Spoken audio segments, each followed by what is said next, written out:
We continue now at the top of Daf Tzadi Vav Amud Aleph in Mesechet Kesuvos. This is Kesuvos Daf 96a. On the previous Amud, the Gemara had asked, are the Yisomim obligated to support the Almana, to give Mizonos to the Almana, or is that not an obligation? And the Gemara now says, Toshma, come in here the following proof. Amar Rabbi Zera, Amar Shmuel. Rabbi Zera says that Shmuel says, Mitzias Almana liatzma. If an Almana finds something, so then she can keep it for herself. She doesn't have to give it to the Yisomim. So, Amr Bishlama, if you're going to say correctly, Hani Zones Tanan. The Mishnah just means to say, if an Almana is supported by the Yisomim, so then the earnings go to the Yisomim. So then Shapir, so then it makes sense because there's no obligation for the Yisomim to support the Almana, and therefore the Mitzia of the Almana does not go to the Yisomim. Elo'iyam nizones tanan. But if you say that we mean to say an Almana is supported by the Yisomim, meaning there's an obligation that she be supported by the Yisomim, so Nahava Kibal, they should be exactly like the husband who also has that obligation. Ma Baal Mitzias Isha Labala, just by a husband, if his wife finds something, it goes to the husband, it goes to him.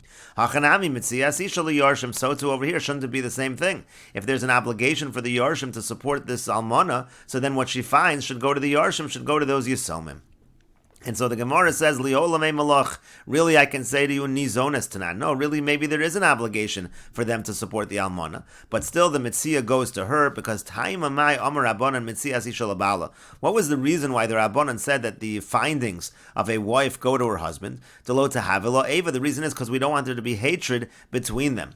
But Hani Tahavilu Eva, but these ones, meaning when it comes to the Yisomim, what is the difference? Let there be hatred between them. They still have to support her anyway. And so therefore in this situation, we're not going to be as particular about the Mitzias Isha that it go to the Yorshim in the same way that we're particular that it goes to her husband. And the Gemara continues, Amar Rabbi Yossi Bar Chanina, Rabbi Yossi Bar Chanina says, Kol melachos she'isha osa lebalo, almana osa liyorshim. All melachos that a wife does for her husband, so an almana has to do those for the Yorshim. Chutz mimezigas hakos, except for pouring the cup, it refers to pouring the cup of wine, v'hatzoas hamita, and spreading out the bed, making the bed, v'harchatzas panav yadav v'raglav, and also washing his face and his hands and his feet.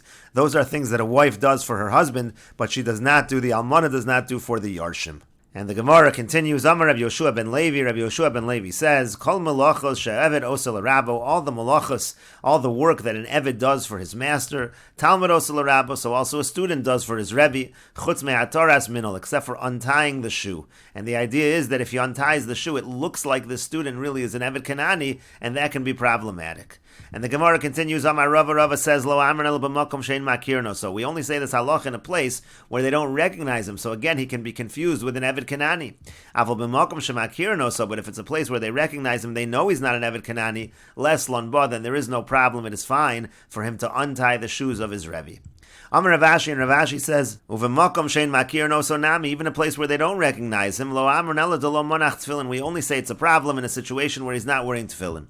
Aval monach tefillin, but if the Talmud is wearing tefillin, it's clear he's not an Eved Kanani, so then less lonba, so then again there's no problem for him untying the shoes of his Rebbe. And the Gemara continues, Amar Rabbi Chia bar Abba, Amar Rabbi Yochanan, Rabbi Chia bar Abba says that Rabbi Yochanan says, Kol hamonea talmido milashamshu, anybody who prevents his Talmud, his student, from serving him, ki'ilu monea mimenu chesed, it's like holding back chesed, kindness, from the Talmud. Shenemar, like it says, lamas mireo chesed, one who holds back from his friend chesed, this ability, this kindness. And the Gemara continues, Rav Nachman bar Yitzchak Omer, Rav Nachman bar Yitzchak says, Af porek mimenu yira shamayim, and even the person, the Rebbe, is causing yira shamayim to leave from the Talmud. Shenemar, like the same pasuk says, V'yiras shakai yazov, talking about the yira shamayim that will leave him. And the Gemara continues, Omer Rabbi Lazar says, Almona shetafsa metaltalin b'mezonoseh, let's say you have a situation of a widow, and she takes metaltalin, she takes movable objects, she seizes them in exchange for her mezonos, for the support that she's supposed to receive. Mashet tafsa, that which she has seized, that is considered good, she's allowed to keep that. And the Gemara continues, Tanya nami hachi, we have a brisa that says this as well, Almona shetafsa metaltalin, if an almona seizes metaltalin b'mezonoseha, for her mezonos, mashetafsa, that which she seizes, she is allowed to keep. The idea over here is that really metaltalin are generally not mishubed for this purpose, but if she takes the metaltalin, then that is going to be effective and she can keep it. V'chein ki yasser Rav Dimi Amar, and also when Rav Dimi came, he said, Maisa b'kalos Rav Shabsai, there was an incident with the daughter-in-law of Rav Shabsai, Shetafsa, Diskia Malaya Mos, she grabbed sacks full of money, and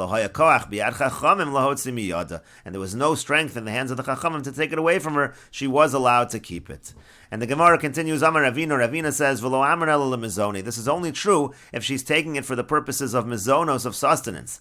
Avol l'chsuba, but if she's taking metaltalin, and she's taking that for the purpose of paying her ksuba, so mafkinon mina, so then we take it away from her. She cannot seize these assets, these movable objects, for her ksuba payment.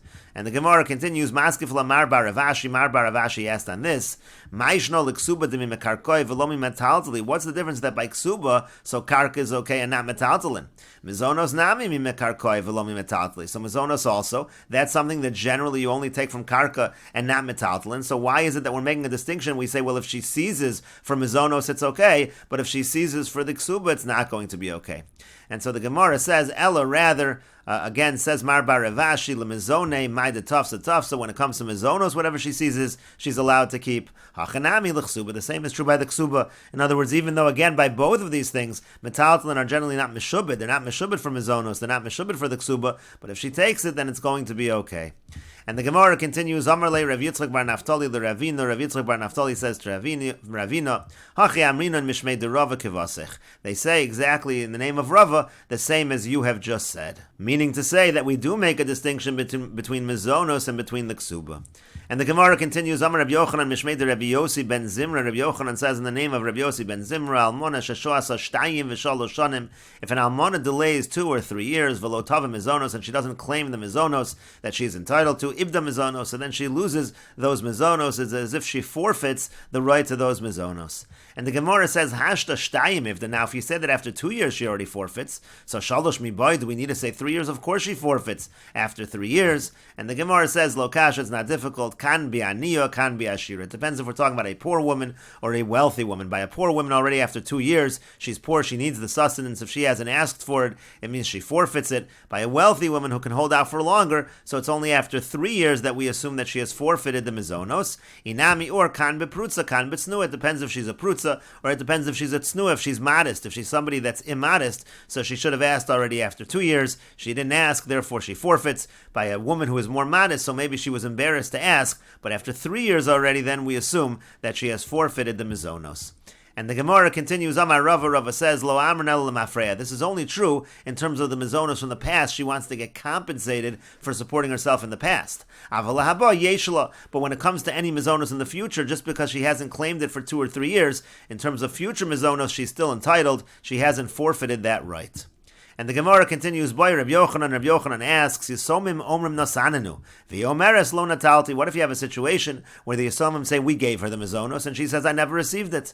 Al mi lo havi raya, so who's the one that has to bring the proof? And we'll continue with this discussion in the next video on Daf Tzadi Vav Amud Beis.